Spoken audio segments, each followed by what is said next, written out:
الحمد لله وكفى بالله والصلاة والسلام على صفوة الأنبياء وعلى آله المجتبى أما بعد فأعوذ بالله من الشيطان الرجيم بسم الله الرحمن الرحيم إنما يريد الله ليذهب عنكم الرجس أهل البيت ويطهركم تطهيرا صدق الله مولانا العلي العظيم وصدق رسوله النبي الكريم الأمين الرؤوف الرحيم.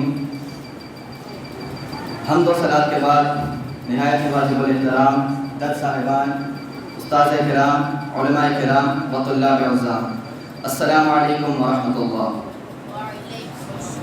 آج جس موضوع پر گفتگو کرنے کا موقع ملا وہ امام عالی مقام امام حسین علیہ السلام کے فضائل پر ہے.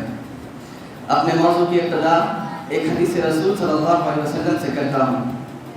قال رسول اللہ صلی اللہ علیہ وسلم الحسین منی وانا من الحسین، کہ حسین مجھ سے ہے اور میں حسین سے ہوں. یہ حدیث آپ نے بارہا سنی ہوگی، بہت ہی مشہور و معروف حدیث ہے. اس حدیث مبارکہ کی دو جزء ہیں، اس کے دو حصے ہیں. پہلا حصہ الحسین منی، کہ حسین مجھ سے ہے، اور دوسرا حصہ وَأَنَا مِنَ الْحُسَيْنِ، اور میں حسین سے ہوں. پہلے حصے کی تو سمجھ آتی ہے کہ امام عالی مقام رسول اللہ صلی اللہ علیہ وسلم کے نواسے ہیں، آپ کی نسل سے ہیں، آپ کے نسب سے ہیں، اور رسول اللہ صلی اللہ علیہ وسلم کی نسل پاک امام عالی مقام سے ہی آگے بڑھے گی. لیکن دوسرا حصہ وَأَنَا مِنَ الْحُسَيْنِ، اور میں حسین سے ہوں، اس کا کیا معنی ہے، اس کا کیا مفہوم ہے؟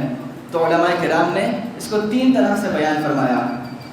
پہلا یہ کہ رسول اللہ صلی اللہ علیہ وسلم نے اشارہ فرما دیا کہ میری جو نسل پاک ہے یہ امام عالی مقام امام حسین علیہ السلام سے آگے بڑھے گی. لیکن اس کا ہرگز یہ مطلب نہیں کہ حسنی سادات اس دنیا میں موجود نہیں. حسنی سادات بالکل موجود ہیں، لیکن جو زیادہ سادات کریمین کثیر تعداد میں پائے جاتے ہیں وہ حسینی سادات ہیں. اور دوسرا جو اشارہ رسول اللہ صلی اللہ علیہ وسلم نے فرما دیا وہ یہ کہ امام حسین امام عالی مقام میں جتنی بھی خوبیاں، جتنی بھی تعریفیں پائی جاتی ہیں وہ سب مجھ سے، میری وجہ سے ہیں. اور جب ان خوبیوں کا، ان تعریفوں کا اظہار ہوتا ہے تو وہ میری تعریفوں کا اور میری خوبیوں کا اظہار ہوتا ہے. یعنی مظہر کمالات مصطفیٰ ذات حسین ہے. اور تیسرا اور سب سے اہم اشارہ جو رسول اللہ صلی اللہ علیہ وسلم نے فرما دیا وہ امام عالی مقام امام حسین علیہ السلام کی شہادت کا فرما دیا. یعنی الحسین منی، حسین مجھ سے ہے، یہ تب تک کہا جائے گا، یعنی آپ کی ولادت سے شہادت تک کہا جائے گا. لیکن جب کربلا میں میرا نام کا جھنڈا گرایا جا رہا ہوگا، میرے دین کو ختم کرنے کی کوشش کی جا رہی ہوگی، میرا نام ختم کرنے کی کوشش کی جا رہی ہوگی، اسلام کی خلافت پر ملوکیت کا داغ لگایا جا رہا ہوگا، تو یہ حسین ابن علی ہیں جو اپنا خون بہا کر میرا نام بچائیں گے. حسین اگر شہید نہ ہوتے، حسین اگر شہید نہ ہوتے تو ممبر و محراب کو یہ زینت نصیب نہ ہوتی. حسین اگر شہید نہ ہوتے تو آج گھر گھر یزید ہوتا، اسلام کی عزت آیا نہ ہوتی، خدا کے گھر میں اذان نہ ہوتی. امام عالی مقام امام حسین علیہ السلام کی حیات مبارکہ ہمیں یہ سبق دیتی ہے کہ اگر ہم راہ حق کے مسافر بن جائیں تو ہم ہمیشہ سرخرو رہیں گے، ہمارا سر فخر سے بلند رہے گا، اور ہم جب اس دنیا فانی سے چلے جائیں گے تو لوگ ہمیں اچھے الفاظ سے یاد کریں گے، اچھے الفاظ سے پکاریں گے.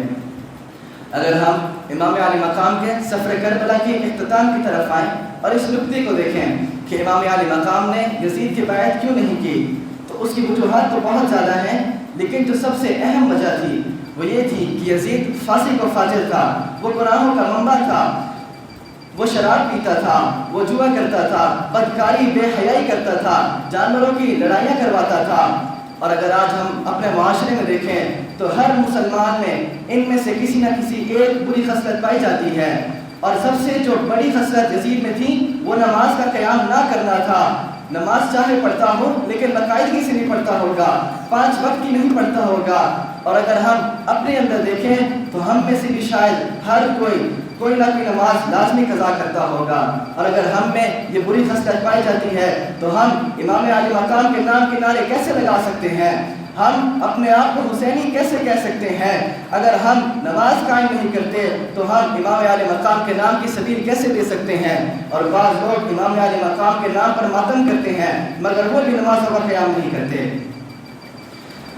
اگر ہم اس بات کی طرف آئیں کہ امام عالی مقام کی شہادت کو دیکھیں اور رسول اللہ صلی اللہ علیہ وسلم کی اس حدیث پاک کا مفہوم کہ انسان جس حالت میں فوت ہوتا ہے بروز قیامت اسی حالت میں اٹھایا جائے گا، اور اس حدیث کا قیاس اگر امام عالی مقام کی شہادت پر کریں تو امام عالی مقام سجدے کی حالت میں شہید ہوئے تھے۔